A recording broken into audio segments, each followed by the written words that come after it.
Hello students, welcome back to amorous classes. I hope you all are good and fine. अगर किसी ने अभी तक चैनल को सब्सक्राइब नहीं किया है, अभी चैनल को सब्सक्राइब कीजिए। मैं एक नोट पहले बताता हूँ, वीडियो को स्टार्ट करने से पहले बाहर कंस्ट्रक्शन चल रही है और उसकी आवाज़ें कहीं कहीं जगह पर आपको सुनाई देगी। मैंने फिर भी खिड़कियाँ बंद रखी है, नॉइज़ रिडक्शन की कोशिश की है, फिर भी अगर दिखाई दे तो उसके लिए हम माजरत चाहते हैं। हम क्या करेंगे, लेकिन हम आपका लेक्चर छोड़ नहीं सकते, आपकी ये सीरीज़ हम कंटिन्यू करेंगे, आपका नुकसान नहीं होना चाहिए। देखिए, जैसा कि आपको मालूम है कि रहबर सीरीज़ में हम क्लास 10th के स्टूडेंट्स को पढ़ा रहे हैं, इसमें आपके क्लासेस चल रहे हैं। मैं आपको इसमें बायोलॉजी पढ़ा रहा हूँ और हम पढ़ रहे थे लाइफ प्रोसेस, जिसमें हमने ग्रोथ और न्यूट्रिशन को पढ़ा। न्यूट्रिशन हम पढ़ रहे थे, पिछले लेक्चर में हमने न्यूट्रिशन इन ह्यूमन बींग्स का थोड़ा सा पढ़ा था, डाइजेशन के बारे में थोड़ा पढ़ा था। डाइजेशन में आता है, डाइजेस्टिव सिस्टम में आता है कौन कौन, एलिमेंट्री कैनाल और एसोसिएटिव ग्लैंड्स। एलिमेंट्री कैनाल को मैंने कहा था माउथ से लेकर गट यानी एनस तक जो भी एक ट्यूब लाइक स्ट्रक्चर आता है, इसको हम एलिमेंट्री कैनाल कहते हैं। और जो एसोसिएटिव ग्लैंड्स है उनको हम फिर अलग पढ़ेंगे, उसमें कौन कौन सा आता है, किसका क्या काम है। हमने कल स्टार्ट किया था एलिमेंट्री कैनाल में, पहले वेस्टिब्यूल को मैंने बोला था, फिर मैंने बोला था आपको माउथ में हमने पहला एक स्ट्रक्चर पढ़ा था जिसको मैं टीथ बोलता हूँ। टीथ हमने अच्छे से पढ़ा था पिछले वीडियो में, ठीक है। आज हम देखते हैं थोड़ा बहुत टंग के बारे में। टंग जो है ये मस्कुलर ऑर्गन होता है, ठीक है। ये एक साइड से अटैच होता है, ठीक है, with the bone by the help of frenulum. By the help of frenulum यानी ये पीछे बोन से जुड़ी हुई होती है, by the help of frenulum, ठीक है। फ्रेन्यूलम एक स्ट्रक्चर है जो टंग को जोड़ती है विद द बोन पीछे, ठीक है। आगे ये फ्री होती है टंग। ये मस्कुलर ऑर्गन है, इसका काम क्या होता है, ये मिक्स करता है फूड को, मिक्स फूड विद सलाइवा। यानी हमारे मुंह में होते हैं सलेवरी ग्लैंड, जो हम इसके बाद पढ़ेंगे, वो सलाइवा सेक्रेट करते हैं। ये फूड को क्या करते हैं, मिक्स विद सलाइवा, ठीक है। यानी इस मिक्सचर में काम आता है। और टंग का काम है, ये स्वेलिंग में मदद करता है, ठीक है। जब हमारा खाना मुंह में रेडी होता है तो फिर उसको निगलने में हेल्प करता है कौन, टंग। और टंग पे होते हैं टेस्ट बर्ड्स, ये भी मैं आपको बता दूं, इस पे होते हैं टेस्ट बर्ड जिनकी मदद से हम टेस्ट देख सकते हैं। अब मैं अगर टंग को बनाता हूं, कहाँ पर कौन टेस्ट बर्ड होता है, ये आपने 7th में पढ़ा होगा, मैं उतना डीप नहीं जाऊंगा, ठीक है।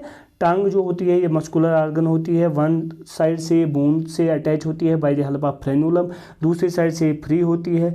ये मिक्सिंग में, फूड मिक्सिंग में हेल्प करती है। और इस पे होते हैं टेस्ट बर्ड जिनकी मदद से हम टेस्ट ले पाते हैं, यानी टेस्ट का पता कर सकते हैं, ठीक है।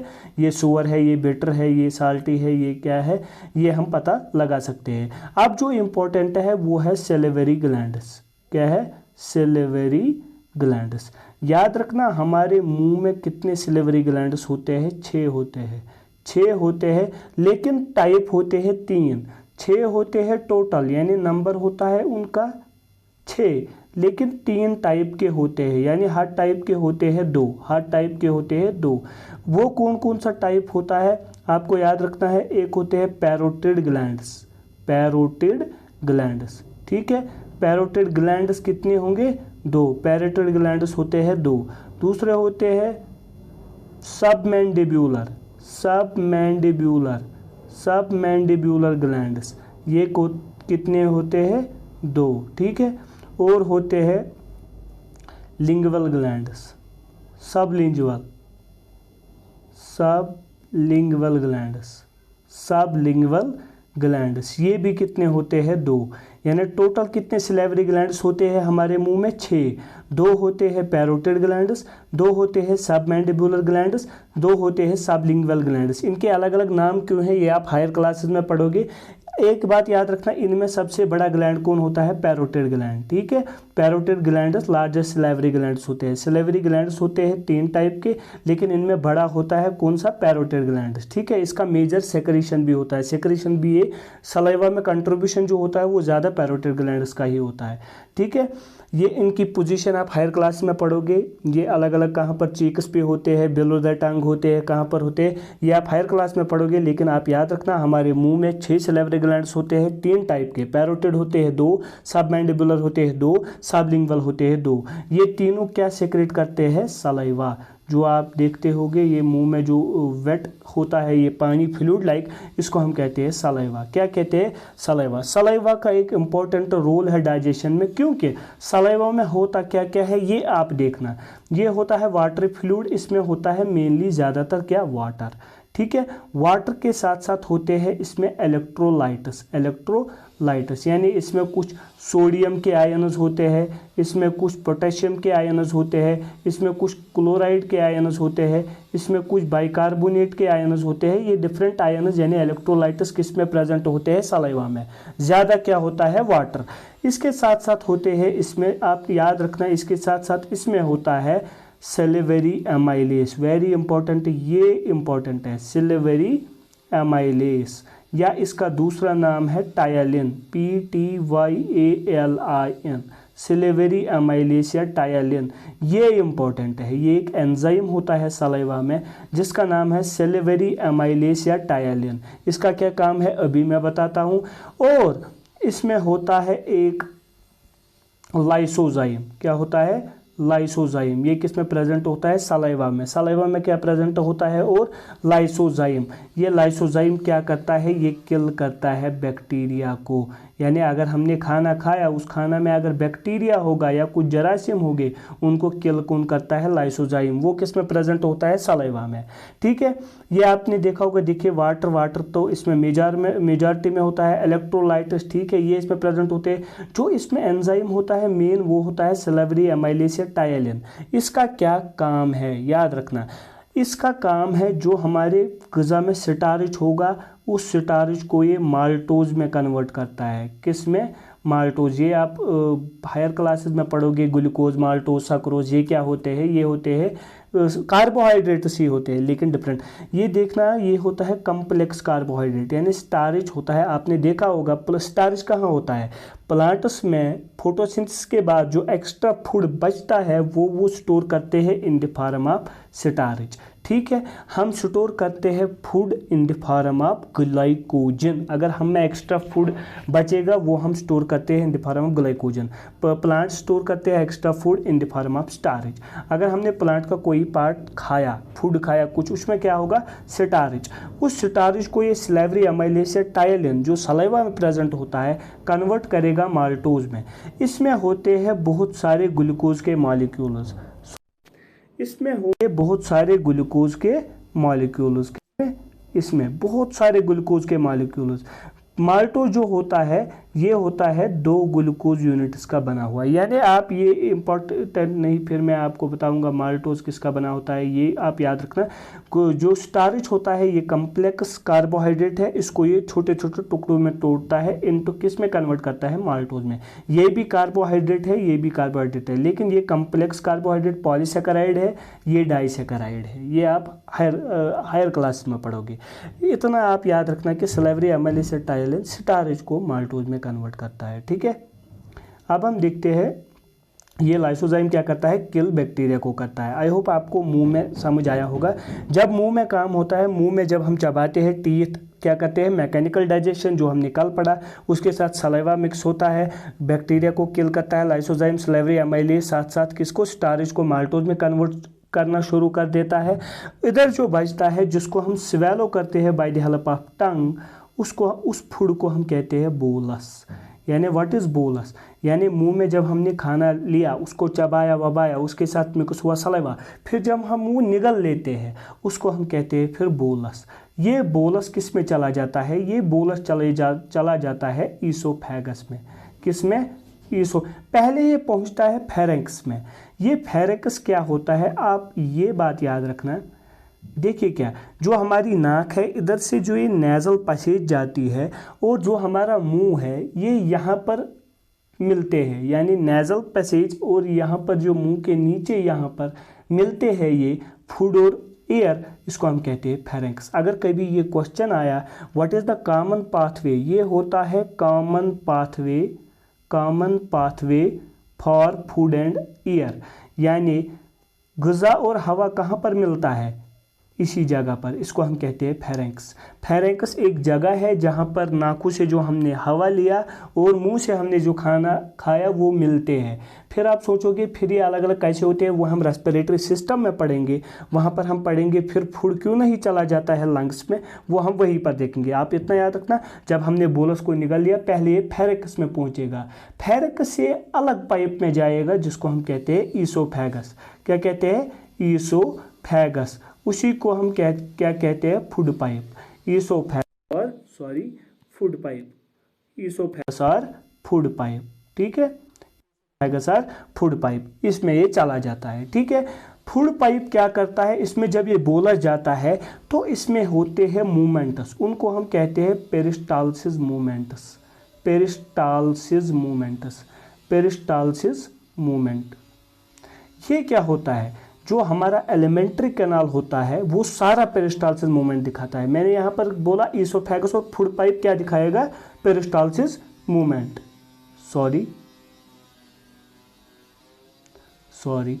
Peristalsis movement. पेरिस्टाल्सिस मूवमेंट हमारा एलिमेंट्री कैनाल दिखाता है, मुंह से लेकर एनस तक जो भी small intestine, large intestine, stomach या ईसोफेगस, ये दिखाते हैं पेरिस्टाल्सिस मूवमेंट। पेरिस्टाल्सिस मूवमेंट को समझ लेना। ये मान लो ये एक पाइप है, ठीक है।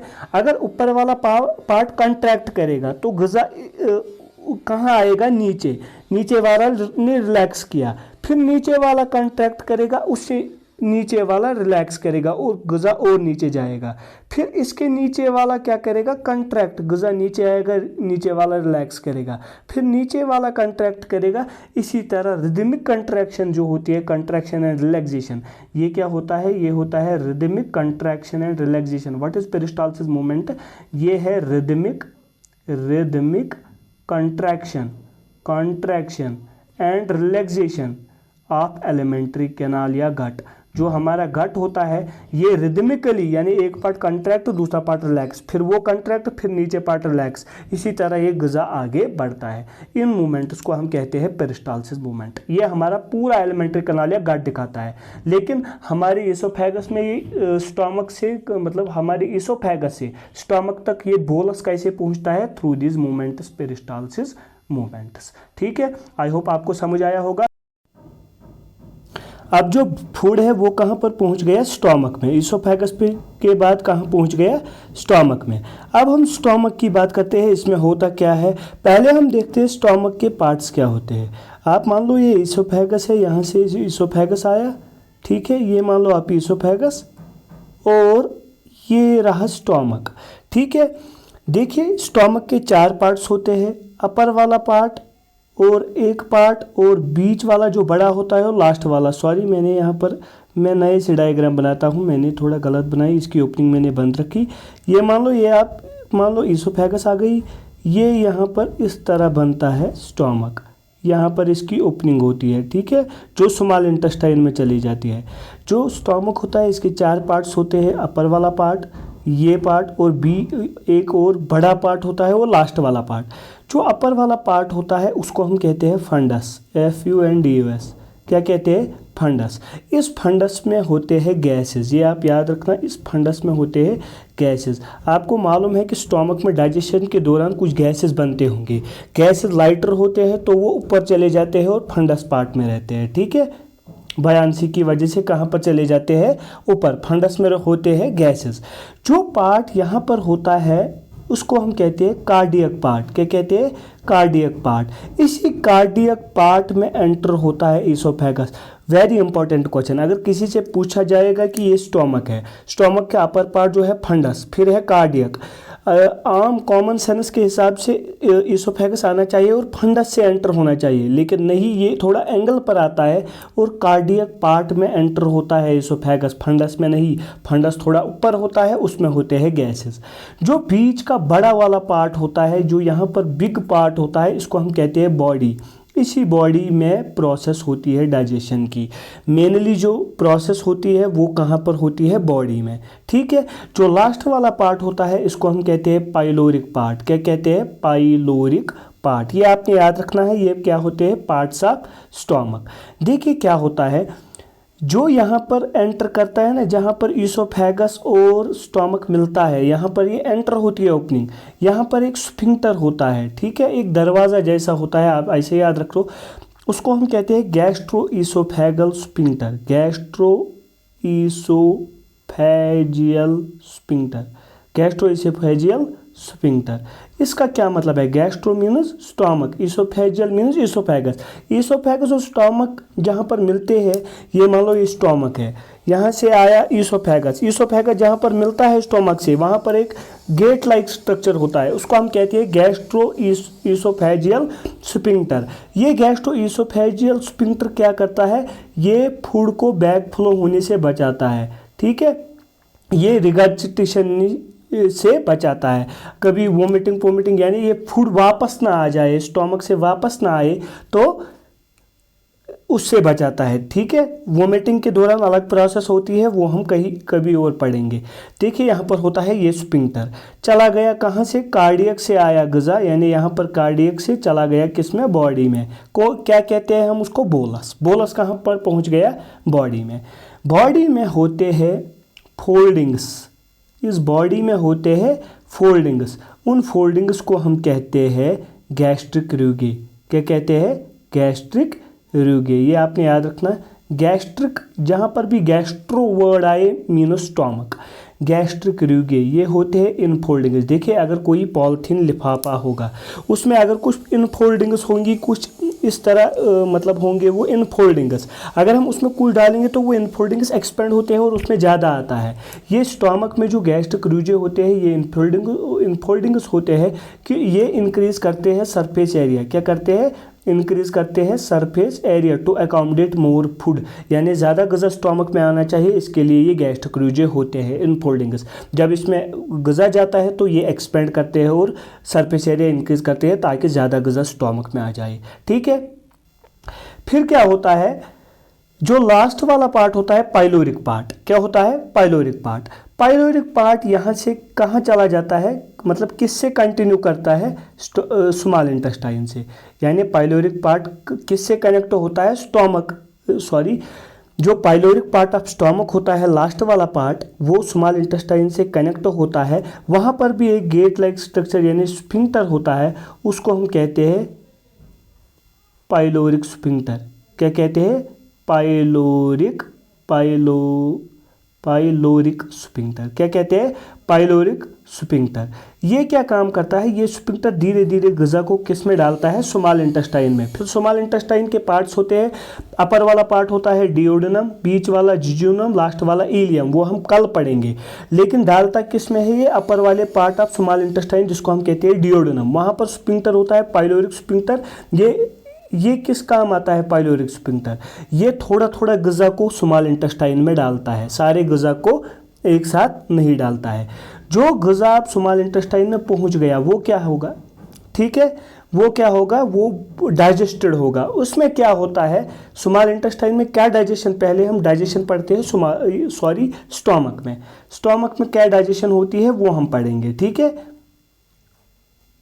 हम देखते हैं स्टोमक में होता क्या है। स्टोमक में होता क्या है? जो स्टोमक होता है, जो हमारा स्टोमक होता है, स्टोमक का जो वाल होता है उसको हम कहते हैं गैस्ट्रिक वाल, ठीक है, सिंपल गैस्ट्रिक वाल। जैसे गैस्ट्रिक रूगे यानी इनफोल्डिंग्स इन द स्टोमक, इसी तरह जो गैस्ट्रिक वाल होता है यानी स्टोमक का वाल होता है, उसमें होते हैं गैस्ट्रिक ग्लैंड्स।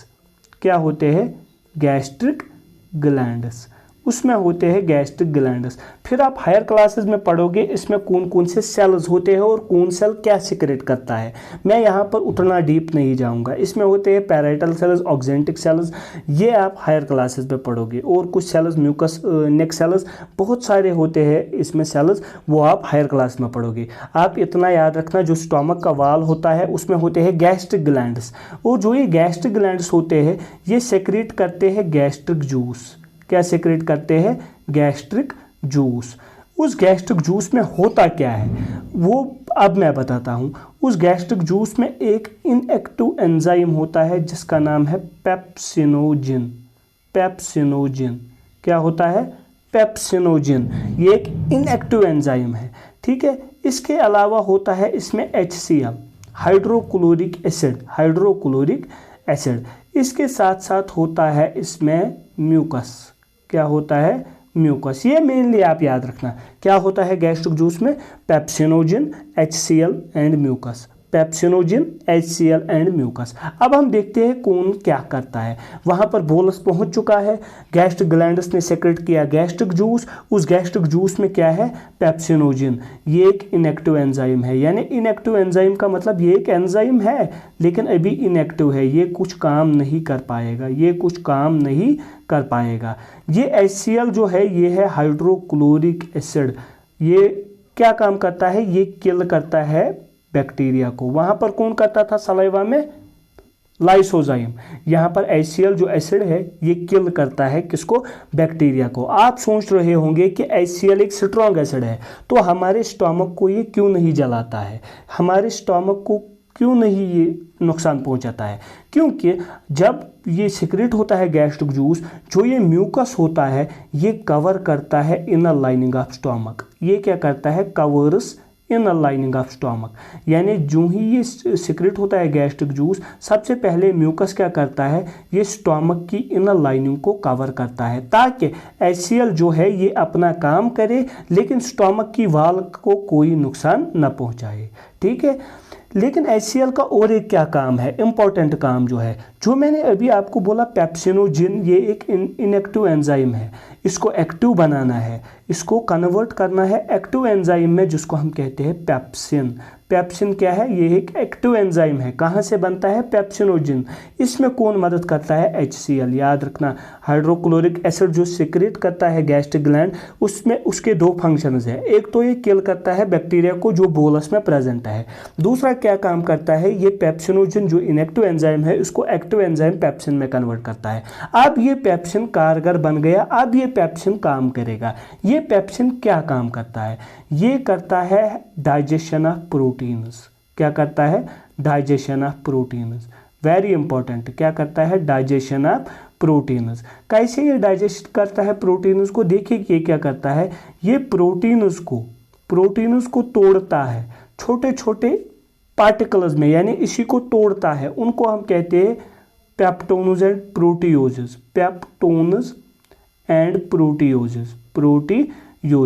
ये अभी पूरी डाइजेशन नहीं हुई प्रोटीन्स की। ये पेप्टोन्स और प्रोटियोजेस अब क्या बोलस के साथ आगे आगे बढ़ेंगे, फिर स्टोमक से बाहर जाएंगे, फिर इनकी कंप्लीट डाइजेशन स्मॉल इंटेस्टाइन में होगी। अभी क्या हुआ, ये मान लो बड़ा प्रोटीन मॉलिक्यूल था, इसको छोटे छोटे टुकड़ों में तोड़ा, इनको हम कहते हैं पेप्टोन्स और प्रोटियोजेस।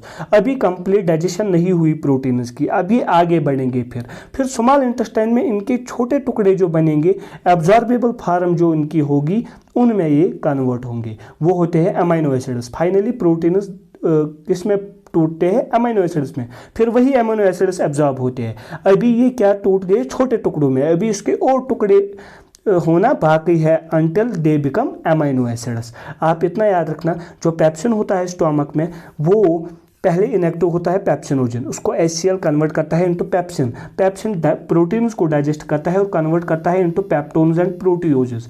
अब क्या होगा, अभी ये एब्जॉर्ब नहीं होंगे क्योंकि ये अभी थोड़े और बड़े पार्टिकल्स हैं। पहले ये टूट गए छोटे में, प्रोटीन्स जो बड़ा था वो टूट गया छोटे छोटे पेप्टोन्स और प्रोटियोजेस में। अभी इनकी फर्दर डाइजेशन होना बाकी है। ठीक है, अब जो ये बोलस है जिस पर गैस्ट्रिक ग्लैंड्स ने गैस्ट्रिक जूस जो सिक्रेट किया उसने एक्ट किया, उसमें पेप्सिन ने एक्ट किया, HCl ने एक्ट किया और जो म्यूकस है उसने अपना काम किया। अब जो ये प्रोटीन टूट गए पेप्टोन्स और प्रोटियोजेस में, थोड़ा बहुत स्टार्च की भी डाइजेशन हो गई क्योंकि वो जो स्लेवरी एमएलए सलाइवा के साथ आया वो अपना काम कर रहा है। अब ये कहाँ पहुँचेगा? मैंने यहाँ पर जो स्ट्रक्चर बनाया था स्टोमक की, देखिए अब ये बॉडी में सब कुछ हो गया ना। अब ये ग़िज़ा कहाँ पहुँच गया? पाइलोरिक पार्ट में। यहाँ से पाइलोरिक पार्ट से स्टार्ट होंगे फिर क्या? स्मॉल इंटेस्टाइनस। लेकिन स्टोमक का जो एंड है पाइलोरिक पार्ट और स्मॉल इंटेस्टाइन के दरमियान एक गेट होता है, गेट लाइक स्ट्रक्चर, जिसको जो स्फिंक्टर होता है, आपको समझ आएगा स्फिंक्टर, उसको हम कहते हैं पाइलोरिक स्फिंक्टर। क्या कहते हैं, पाइलोरिक स्फिंक्टर। ये क्या होता है, फिर जब जो जितना जितना स्मॉल इंटेस्टाइन में रिक्वायर होता है, जितना जितना वहाँ से तैयार होता है स्टोमक में, उसको ये उतना उतना को ये किस में भेजता है, स्मॉल इंटेस्टाइन में। स्मॉल इंटेस्टाइन के किस पार्ट में जाता है फिर हम देखेंगे, पहले किस पार्ट में, फिर किस पार्ट में, फिर किस पार्ट में। आप यहाँ पर याद रखना, पाइलोरिक स्फिंक्टर होता है between the last part, pyloric part of the stomach and the initial part of the stomach, जिसको हम कहते हैं डिओडेनम। ये हम फिर पढ़ेंगे। ये क्या करता है, उतने उतने को आगे छोड़ता है। लेकिन जो तैयार हो गए ना फूड, कहाँ पर, अब स्टोमक में, वो कहाँ पहुँच जाएगा, अब स्मॉल इंटेस्टाइन में। उसका नाम बदल जाता है। अब तक तो ये बोलस था, अब इसको कहते हैं हम काइम। अब इसको हम कहते हैं काइम। काइम, हाँ। अगर आपको कभी क्वेश्चन आया काइम क्या होगा, एसिडिक बेस का न्यूट्रल, काइम क्या होना चाहिए, एसिडिक। क्यों, इसमें क्या होंगे, HCl के ट्रेसेस, यानी इस पर HCl ने एक्ट किया होगा, इसलिए जो काइम होगा ये क्या होगा, एसिडिक। ये क्या है chyme, chyme is the digested food, semi digested food, जो थोड़ा डाइजेस्ट हुआ है गज़ा, कहाँ पे, स्टोमक में, अब कहाँ जा रहा है, स्मॉल इंटेस्टाइन में, उसको हम कहते हैं काइम। जो मुंह से नीचे जा रहा था इसोफेगस में, उसको कहते थे हम बोलस। अब तो स्टोमक, स्टोमक ने डाइजेशन किया, अब स्टोमक से कहाँ जाएगा, स्मॉल इंटेस्टाइन में, अब इसको हम कहेंगे काइम। ये होता है एसिडिक क्योंकि इसमें होता है HCl। देखिए, मैं आपको फिर भी उतना डीप नहीं जा रहा हूँ कि आपको समझ ना आए। मैंने आपको क्लियर किया कि क्या होता है। हमने आज डाइजेशन पढ़ा, मुंह में जो थोड़ा बहुत होता है वो पढ़ा, फिर हमने इसोफेगस पढ़ा, फिर हमने अब ये स्टोमक को अच्छे से पढ़ा। इसमें बहुत कुछ पढ़ने को है। गैस्ट्रिक ग्लैंड्स में gastric cells, parietal cells, oxyntic cells, mucus cells, वो हम आप हायर क्लासेस में पढ़ोगे। फिर होता क्या है, फिर मतलब क्या होते हैं, चर्निंग मूवमेंट्स होते हैं स्टोमक में, ठीक है। ये भी याद रखना आप, स्टोमक खुद की चर्निंग मूवमेंट्स दिखाता है, यानी उससे क्या, जैसे मिक्सर वो इस तरह रोल करता है ना मिक्सर, इस तरह इसके मसल जो चर्निंग मूवमेंट दिखाते हैं उससे ये मिक्स होता है थ्रू विद एसिड ये फूड, ठीक है। ये आप हायर क्लासेस में डीप में पढ़ोगे। मैंने जितना आपको बताया इतना आपने याद रखना है, ये आपके लिए बहुत इंपॉर्टेंट है। आई होप आपको ये वीडियो समझ आया होगा और ये लेक्चर आपको समझ आया होगा। मिलते हैं नेक्स्ट वीडियो में, तब तक के लिए ओके बाय।